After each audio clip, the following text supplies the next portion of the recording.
تو نبی علیہ السلام سے آج کی ڈیٹ میں مانگنا، آپ صلی اللہ علیہ وآلہ وسلم کو مدد کے لیے پکارنا، اس نے کیا کہا تھا؟ حرام ہے ڈاکٹر ذاکر نائک نے. میں کہتا ہوں یہ نبی علیہ السلام کی گستاخی ہے. اصل میں اس کو الفاظ کا چناؤ نہیں آتا. اب میں جو لفظ کر رہا ہوں نا یہ صحیح جا کے فٹ ہوگا. حرام کی وجہ سے تو وہ آپ کو پتا ہے توحید کے نام سے ان کو چیڑا ہے اس پارٹی کو، کہتے ہیں دیکھ لو نبی کا گستاخ ہو گیا. ہم آپ کو بتاتے ہیں آپ نبی علیہ السلام کے گستاخ ہیں جو نبی علیہ السلام سے آپ مانگ رہے ہیں، حالانکہ ہمارے نبی علیہ السلام ہمیں یہ تعلیم دے کے گئے ہیں کہ ہر مشکل اور پریشانی میں اللہ سے مانگنا ہے.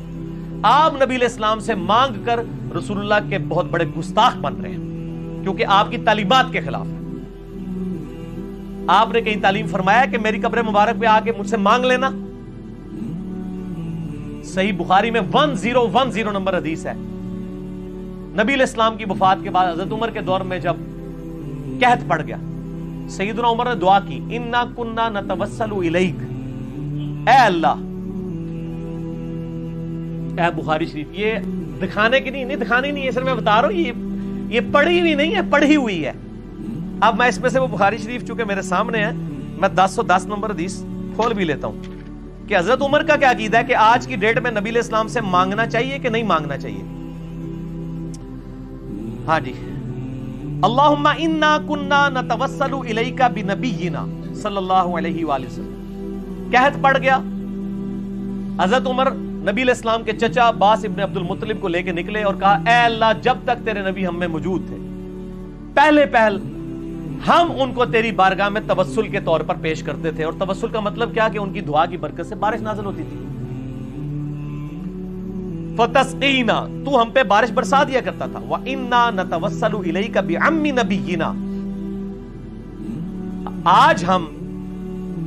اب ہم نبی صلی اللہ علیہ وآلہ وسلم کے چچا کو توسل کے طور پر لے کے آئے ہیں. حضرت عباس کو ساتھ لے کے گئے تھے. فسقنا، پس ہم پہ بارش نازل فرما. قال، حضرت انس بن مالک کہتے ہیں، فیسقون، تو ان کے اوپر بارش نازل ہو جایا کرتی تھی. حضرت عمر کو پتہ کیا چاہیے تھا؟ وہ یہ کہتے کہ اے اللہ جب تک تیرے نبی ہم میں موجود تھے ہم ان کو لاتے تھے، اب ہم نبی علیہ السلام کی قبر مبارک پہ آئے ہیں.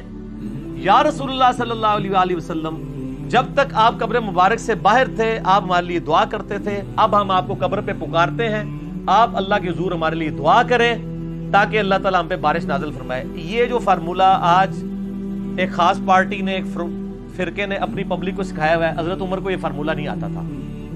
حالانکہ حضرت عمر وہ صحابی ہیں کہ بخاری مسلم میں آتا ہے صلح حدیبیہ کے موقع پر جب پانی کم پڑ گیا اور ساری طرف سے وہ ایک پیالہ جمع کیا گیا تو حضرت عمر ہی وہ تھے جنہوں نے نبی علیہ السلام سے کہا تھا، یا رسول اللہ اپنے مبارک ہاتھ اس میں ڈالیں تاکہ اس سے چشمے جاری ہوں. نبی علیہ السلام نے ایک پیالے میں ہاتھ ڈالا. جابر بن عبداللہ کہتے ہیں 1500 صحابہ نے پانی پیا، جانوروں کو پلایا، سٹور کر لیا، اور اللہ کی قسم ہم 1,00,000 بھی ہوتے تو وہ پانی اس سے بھی زیادہ تھا. حضرت عمر یہ کام کروا چکے تھے. تو میرا خیال ہے سب سے بیسٹ پرسنالٹی تھی حضرت عمر کہ وہ ایک پیالہ اٹھاتے، قبر رسول پہ جاتے اور کہتے یا رسول اللہ اپنا ہاتھ مبارک باہر نکالیں، اس پیالے میں رکھ دیں، امت کو سیراب کر دیں. یہ لا کے جعلی روایتیں مصنف ابن ابی شیبہ سے، ایک بدو آ گیا، عرابی آ گیا، اس میں عامش مدلس عن سے روایت کر رہا ہے. وہ جعلی روایتیں ایک دور کی کتابوں سے پیش کر رہے ہیں. اور خلیفہ راشد کا عمل صحیح بخاری کے اندر موجود ہے جو پوری امت کو عقیدہ بتا رہا ہے، وہ لیتے ہی نہیں ہے. ہمارا عقیدہ حضرت عمر والا ہے. ان کو تو وسوسہ بھی نہیں آیا کہ میں جا کے قبر مبارک پہ کہوں یا رسول اللہ میں نے تو، یاد ہوگا آپ کو، میں نے صلح حدیبیہ کے موقع پہ بھی آپ سے یہ چشمے جاری کروائے تھے، آپ مہربانی فرمائیں. لیکن نہیں، آپ ذرا دیکھ لیں وہ فضائل اعمال کے اندر بھی تبلیغی جماعت کی کتاب اور فیضان سنت دعوت اسلامی کی کتاب بریلوی دیوبندی دونوں نے اپنی کتاب میں لکھا ہے کہ حضور کی وفات کے 550 سال بعد شیخ احمد رفاعی نے آگے قبر رسول پہ شعر پڑھے تو نبی علیہ السلام نے قبر مبارک سے ہاتھ باہر نکال دیا. کتنا بڑا جھوٹ ہے. اما عائشہ کے لیے تو ہاتھ نہیں نکلا، سیدہ فاطمہ کے لیے تو ہاتھ نہیں نکلا جب اما عائشہ جمل کے لیے گئی ہیں. بعد میں جو شرمندہ ہوئی اس وقت نبی علیہ السلام روک لیتے. یہ سب جھوٹ فیبریکیٹڈ واقعات ہیں. بالکل آج کی ڈیٹ میں نبی علیہ السلام کیا کسی بھی فرشتے سے، کسی بھی مرے ہوئے بندے سے، چاہے وہ کوئی نبی ہو، فرشتہ ہو، فرشتے کو خیر بیچ میں سائڈ کر دیں، کوئی جن ہو، کوئی بزرگ ہو، اس سے مانگنا گستاخی ہے. نبی علیہ السلام کی شان میں، کیونکہ نبی علیہ السلام نے یہ تعلیم نہیں فرمایا۔ اب میں اجازت دوں اور اس کے اوپر میرا ڈیٹیل لیکچر ہے، مسئلہ نمبر 3، دعا صرف اللہ ہی سے۔ جتنے دھوکے انہوں نے دیے ہوئے اس پہ، ان کے جواب آپ نے مجھ سے نہیں لینے، کیونکہ وہ 1.5 گھنٹے میں نے دیے ہوئے ہیں۔ اور میرا ریسرچ پیپر ہے دعا صرف اللہ ہی سے، ahlsunnatpak.com سے ڈاؤن لوڈ کریں، اور اسی کی ایکسٹینشن ہے وسیلہ اور توسل کے صحیح احکام و مسائل۔ وسیلے کو ہم بھی مانتے ہیں، لیکن آپ والا وسیلہ نہیں، حضرت عمر والا وسیلہ، جو انہوں نے بتایا وسیلے کا مطلب کیا ہے۔ آج اللہ کے نبی دنیا میں موجود ہوں، ہم کسی کے پاس اپنا مسئلہ نہیں لے جائیں گے، ڈائریکٹ نبی علیہ السلام کے پاس لے کے جائیں گے۔ لیکن نبی علیہ السلام کی وفات کے بعد سقیفہ بنی ساعدہ میں اختلاف ہوا، حضرت علی نے 6 مہینے تک بیعت نہیں کی ہے، حضرت ابوبکر نے اپنا مقدمہ قبر رسول پہ پیش نہیں کیا۔ 6 مہینے تک تو اختلاف رہا ہے نا۔ اختلاف کیوں رہا ہے؟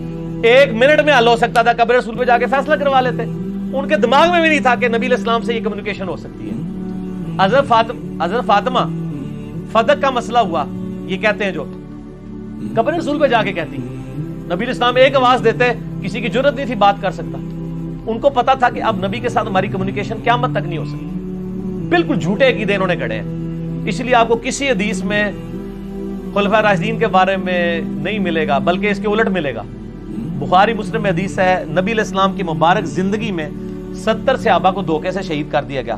وہ جب شہید ہونے لگے، انہوں نے کہا اے اللہ ہمارے نبی کو ہمارے حال کی خبر کر دینا کہ ہم نے تیرا دین نہیں چھوڑا۔ اور نبی علیہ السلام وہاں بیٹھے ہوئے، اشک آنکھوں سے جاری ہیں، آپ کو اللہ تعالیٰ نے مطلع کر دیا۔ انہوں نے کہا یا رسول اللہ آپ دیکھ لیں، ہم آپ کے امتی آپ کا دین نہیں چھوڑ کے جا رہے۔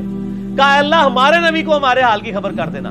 نبی علیہ السلام جب دنیا میں موجود تھے، اس وقت صحابہ کا عقیدہ یہ تھا اتنی دور سے ہم اپنی بات نہیں پہنچا سکتے، اللہ کے ذریعے پہنچا سکتے۔ اور آج بھی مسلمان کا یہ عقیدہ ہے۔ ہم درود شریف کیا پڑھتے ہیں؟ اللہم صلی علی محمد، ٹھیک ہو گیا جی؟